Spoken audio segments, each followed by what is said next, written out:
What's up, Tailgaters? You're in the booth with Tailgate Nate today. Welcome to my channel. Final day of Week 3 preview and predictions. Got 3 of them up for you today. And the first one, we're going to be talking about a pretty big one here. Big Ten ACC showdown. We got the Minnesota Golden Gophers going on the road to face the North Carolina Tar Heels. This should be a really fun one from Chapel Hill, North Carolina. You're not going to want to miss this one. But before we talk about the game, some business we got to take care of. Thank you guys so much for the support the channel is seeing as of late. And hey, if you guys want to continue to help show your support for the channel, hit the subscribe button, ring the bell so you know when videos get uploaded. But there are more ways than that to help me support my channel. You're doing one right now by watching the video, and you guys can do more by liking, commenting, sharing. Anything else you guys are willing and or able to do to help me support my channel would greatly mean the world to me. So with all the business out of the way, let's talk about this game here. So the Minnesota Golden Gophers and North Carolina Tar Heels both ride into this game with 2-0 records. And both of these teams,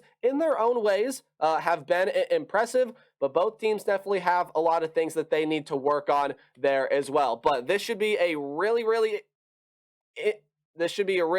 interesting battle. We got two very different styles of football that are going to be clashing here in Chapel Hill. So let's go ahead and dive into some stats here that both of these teams have put up here in 2023. We're going to start out with the Minnesota Golden Gophers, and as expected, this is an offense that is not going to light the world on fire, right? Only 19 points per game, only 332 yards per game. That is to be expected out of this Minnesota team, right? They're a team that is a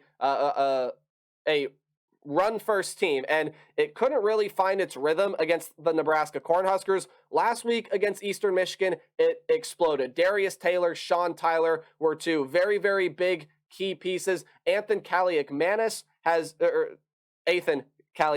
my apologies, has been finding his rhythm here and there. He has 313 yards, 57% completion percentage, but 1 touchdown, 2 picks.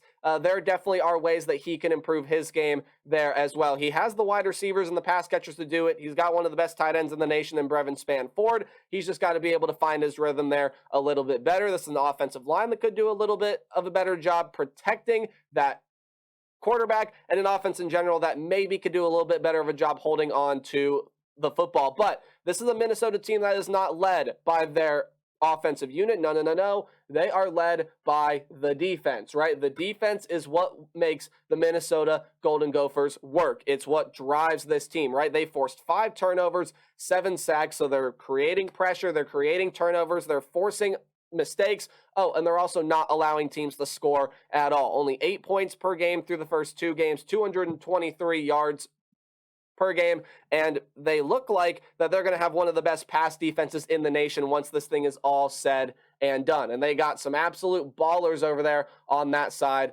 of the ball, especially in the secondary there as well. Tyler Nubin already has 2 picks on the young season. He's going to be an NFL draft type player. He's really, really good. They got a lot of other very, very talented guys in that secondary and a lot of great talent up on that defensive front there as well. So this is a Minnesota defense that doesn't look like it skipped a beat from seasons prior. Still looks like they're going to be one of the best in the country, but this is by far and away probably the biggest test that, or maybe not the biggest because you got teams like Ohio State and Michigan on that schedule. But when you take a look at this Tar Heel offense, this definitely is the biggest test that the Golden Gophers will face, or I guess the Golden Gophers will have faced so far this season here in Game 3. North Carolina ranks 20th in the nation, and a lot of that is due to the quarterback play of Drake May. Now, Drake May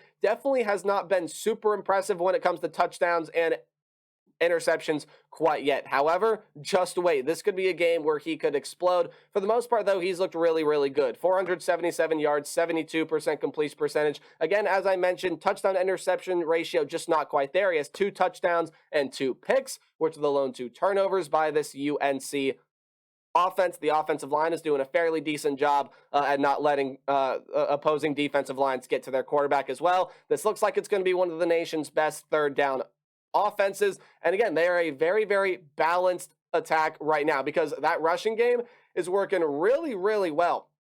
You have a running back My apologies. You have a running back over there by the name of Omarion Hampton that has just exploded. He has 6.5 yards per carry, 5 touchdowns, 271 yards, and it doesn't stop there. British Brooks only has 15 carries, but that's 103 yards. That's 6.9 yards per carry. Hasn't broken the end zone yet, and we know Drake May can use his legs here as well. So this is a North Carolina offense that it doesn't just stop with Drake May, and I know there's all the different things going on with Tez Walker. Right now, he's getting his waiver denied, but there's still a lot of weapons on this North Carolina offense. Now, when you slide over to the defensive side, definitely was an overreaction in week 1 when we looked and we said, oh, this North Carolina defense is fixed. I just think South Carolina, it's not all on Spencer Rattler, because Rattler's been playing really, really well this season so far. But South Carolina has some true problems on that offensive line, and the Tar Heel defense was able to exploit that. They have 9 sacks on the year so far, which, going back to that South Carolina game, I think they had 7. App State really gave this defense a challenge, and it showed that especially in the secondary, this is the Tar Heel defense that still has a lot to work on. Now, I do think that the pass rush is there. The pass rush is legit, and Minnesota's got to be really careful about that. But if Minnesota is going to want to win this game here, you may have to have Callie McManus take a couple deep shots downfield. This is a Tar Heel secondary that still has a lot to prove and a lot to work on, which leads me into, if my slide would change here, hold on, there we go. My what to watch for, keys to the game, whatever you really want to call it. So let's go ahead and take a look now at the keys for the Minnesota Golden Gophers. What are we going to watch for out of them? Well, guys, you got to make the Tar Heel defense pay. It's been a fairly solid rush defense so far. Again, it hasn't really been fantastic. So establish the run game. If you are the Minnesota Golden Gophers, really just punch it with that run game that really started to look like itself. It really started to look like, you know, the Minnesota run game that we're all used to seeing when you have guys like Darius Taylor, Sean Tyler back there. They could have a big day here. But again, like I talked about, be able to have Callie McManus take some shots, right? You've got the receivers to do it. Make this Tar Heel secondary pay. Defensively, you got to create pressure on Drake May, force him into some bad throws, and force him into some dire situations. But you also got to create havoc in this backfield as well. Again, this is a North Carolina backfield with Hampton and Brooks that have looked really, really good so far this season. So a lot is going to ride on what this Gopher defensive front can do. I have no doubt that this pass defense is going to make some plays. The secondary with Tyler Nubin and company are just way, way too talented. The only problem is you got a quarterback with a great arm and a great skill set in Drake May on the other side of the line of scrimmage, which leads me into North Carolina. We're still talking about Drake May here. He can't turn the football over. This is the Minnesota team that, again, they're not going to look to make this a track meet. More on that later. Minnesota is going to be a very methodical offense. They're going to run clock. They're going to run the ball. They're going to take their shots when they want to take their shots. And Drake May just can't turn the football over. He's got to be smart, and he's got to make some good decisions running and throwing the ball there as well. But I just said the track meet term a little bit ago. That's exactly what North Carolina wants to do here. They want to air it out. They want to create big plays, and they want to get to a certain point total that Minnesota's offense, just the way it's schemed, isn't able to overcome. Again, Minnesota, even though they beat Eastern Michigan last week, they only scored 25 points. So if North Carolina can hang 30 on the board here, I feel like they should feel pretty confident that they should be able to go out here and win this game. But for North Carolina, you have to do what Nebraska did in week 1. Nebraska did a very, very good job at limiting this Minnesota run game, right?